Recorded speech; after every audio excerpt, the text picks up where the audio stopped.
Ahora va a subir a este escenario un tipo, yo creo que muy especial. GIANCOMO, italiano, escritor, fotógrafo, pensador. La primera cámara se la regaló su padre con solo 6 años y yo creo que es un auténtico investigador, que si no se nos mata por las escaleras, un auténtico poeta de la fotografía que hace auténticas maravillas. A mí realmente me apetece muchísimo esta charla. Prego. Por cierto, agradecería, Phil, que no rompas nada más, porque el alcalde de Torrevieja, que es muy majete, para que vengamos el año que viene. De buen rollo, ¿eh? Pero es que te has cargado una silla.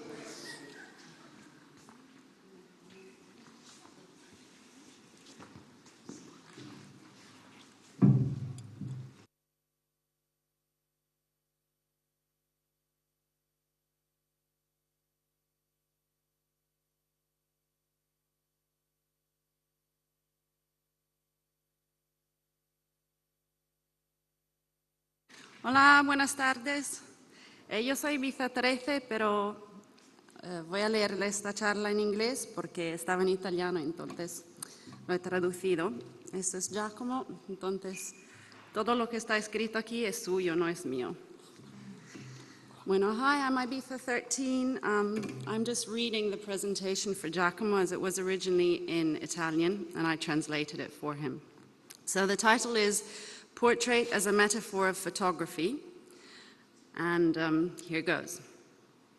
Good evening and welcome to all of you. First of all, I would like to thank those who had the desire to organize this event and followed through to its realization.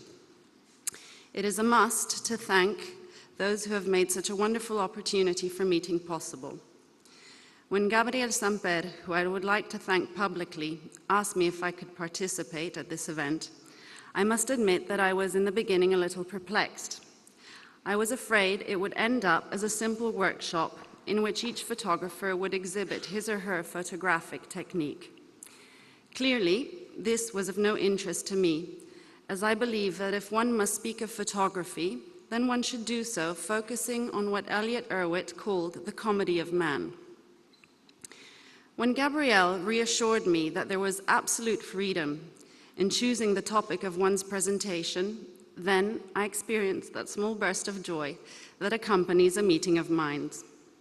In truth, this small introduction is just a way to give the opportunity to those of you who would prefer a coffee break to take leave of absence, just so you know. I would like to start briefly mentioning something specifically about Instagram, if I may. What must not be forgotten is that Instagram has allowed a multitude of people to acquaint themselves with a photographic experience.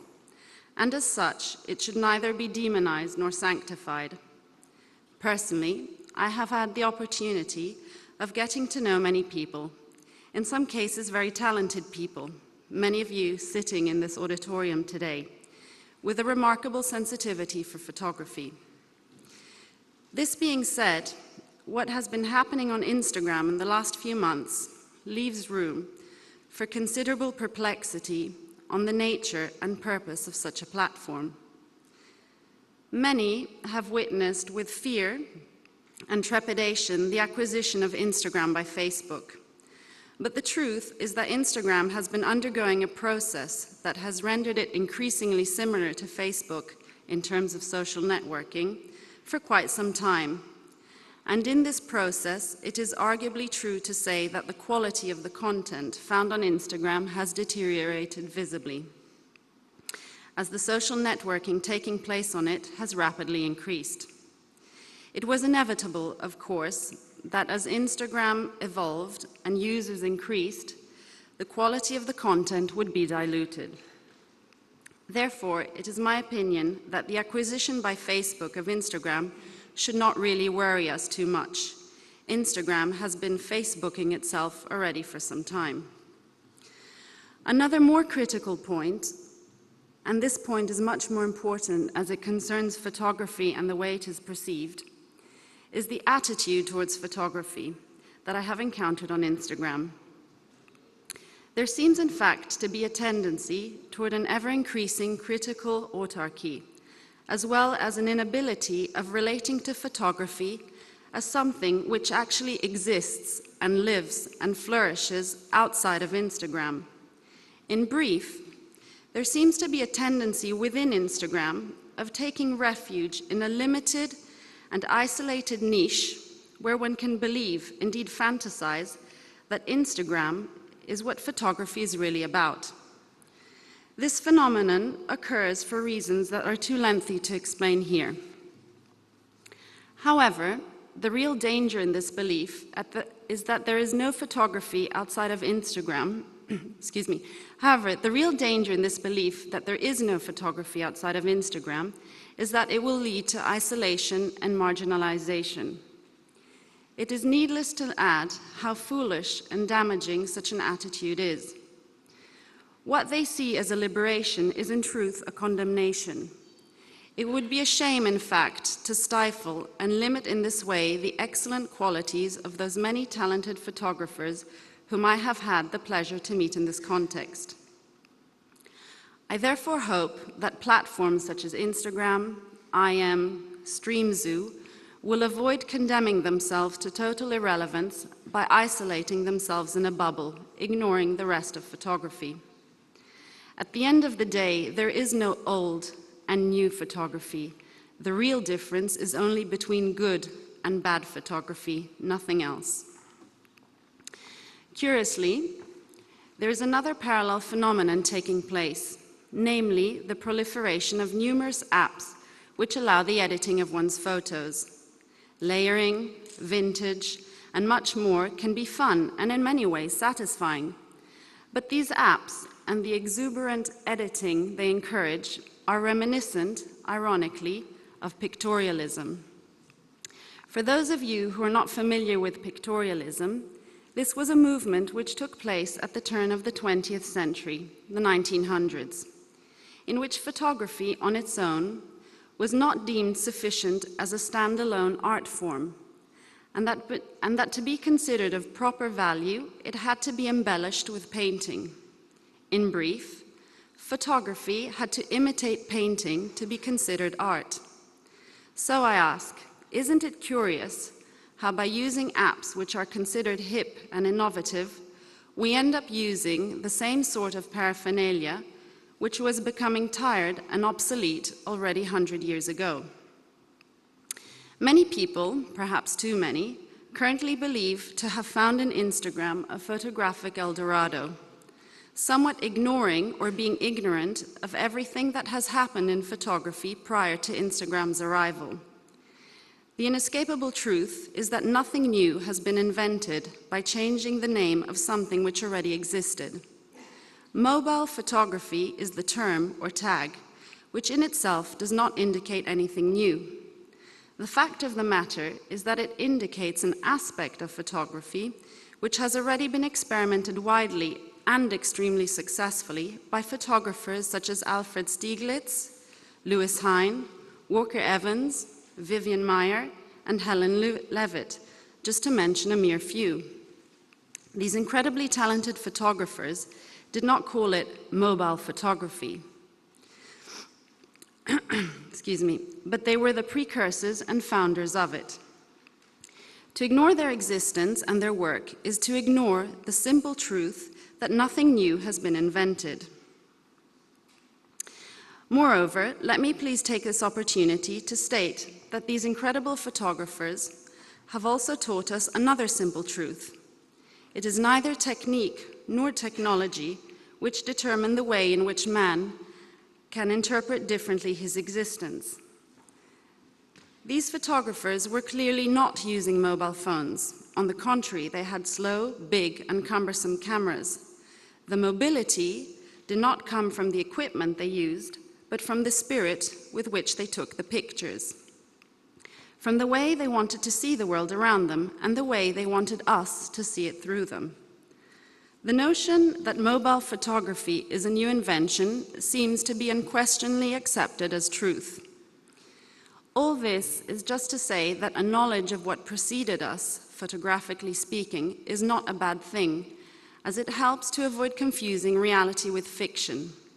And more importantly, it helps remind us that a certain type of photography is not necessarily linked to a form of equipment. Mobile photography can happen without the use of a mobile. What is important is not the device used to make the picture, but the intention and the spirit with which the picture was taken. Turning our attention now to portrait photography, I would like to start by saying that often portraits contain a truth that not even the person portrayed can know. A portrait captures a truth that is transitory and elusive. It transcends the person portrayed. The truth, often, is not even the history of a person, albeit that memory is an unquestionable form of truth. In the end, a portrait of a person is one aspect of his or her truth. It follows that a portrait is not the equivalent of an identity card or a passport. An individual is more than the sum of his or her facial geometries, and one does not take a portrait to certify something or someone. Not even documentary photography has as its objective the aim of certifying.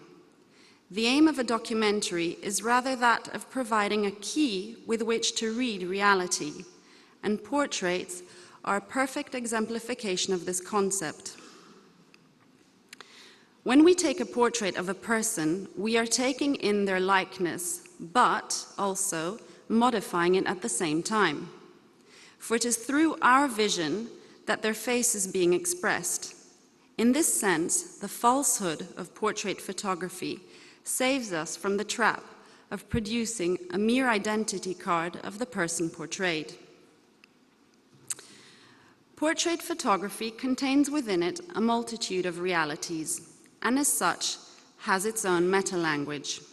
Physiognomy, memory, identity, history, geography, all this and much more is contained within each single portrait, and it is precisely because of this that portrait photography is the real metaphor of the entire photographic experience.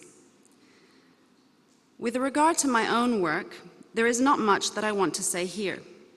I hope, however, to have given you an overview of the fundamental principles on which I base my work. As those who follow me know, I mainly work in black and white, yet I have never abandoned color.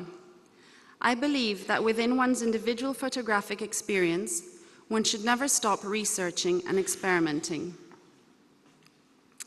Without real liberty of expression and freedom of intuition, nothing new or sincere can ever be obtained. It would be like wanting to go to the moon by digging a hole in the ground. Many ask me how I managed to obtain my light in the pictures I could take. In truth, I can assure you that things are far more simple than what they seem.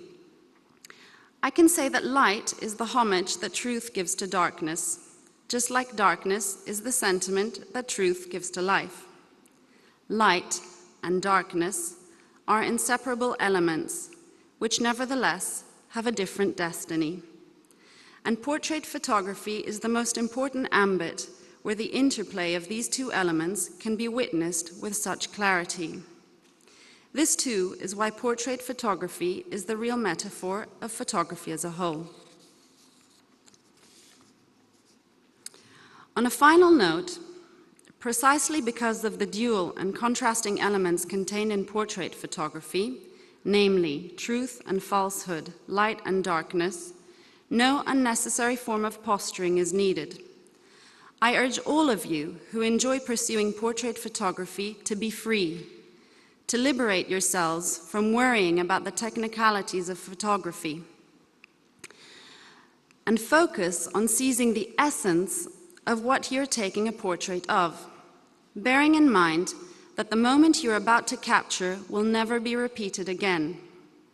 You alone are responsible for capturing the uniqueness of that moment, and this uniqueness is the gift which is yours to seize one portrait at a time, one unique moment at a time.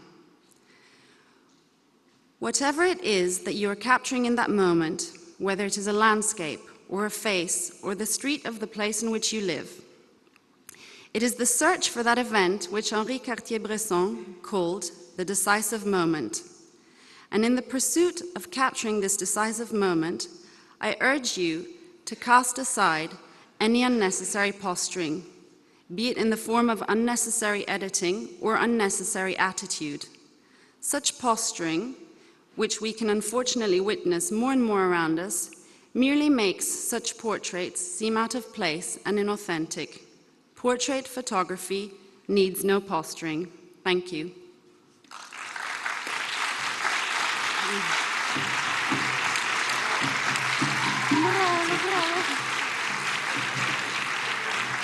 Gracias, thank you.